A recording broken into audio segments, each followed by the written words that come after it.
የሰው ገንዘብ ይዛችሁ ሞባይል ማታነሱ አላህን ፍሩ። ያለ አቅም መኪና እንዳትይዝ።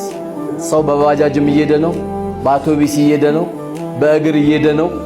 አንተ ማነህና? ብር ያበደረው ሰውዬ እየተሰቃየ ነው። ብር የተበደረው ሰውዬ ምን ነው ጨቀጨቀኝ፣ ምን አባል አድርግልህ፣ በቃ ረጋ ብለህ ደውላ እያለ በምን ልብ ነው አሁን የሰው ገንዘብ ይዘህ መኪና መነዳት? ወንድም ቀልቡ ተሰብሯል። ነገ ሰጣለሁ፣ የዛሬ ዓመት ሰጣለሁ፣ ቼክ ሰጣለሁ ምናምን ብለን ያለ ነው። የሰው እንባ ይዘህ መጥተህ የምትደሰት ሚስት ከሆነች ገና ሚስትነቷን ምርመራ ያስፈልጋል። ወላሂ የሰው ላብ የሰው ገንዘብ ሳትይዝ የምትኖር ወንድሜ ወላሂ ረሃ ሆነ ነው አንተ የምትንቀሳቀስ። እንዳንተ ነፃ ይወጣ የለም።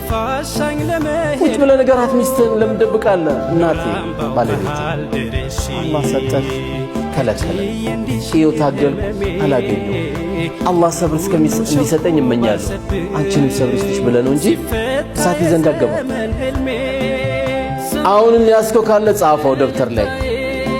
ወንድም እንደውልህ አብሽር ወንድሜ ዱዓ አድርግልኝ ወላሂ እከፍላለሁ ብለው አላህ ይከፍልልሃል። አሁን ብዙ ሰው ለምንድን ነው የማይከፍለው?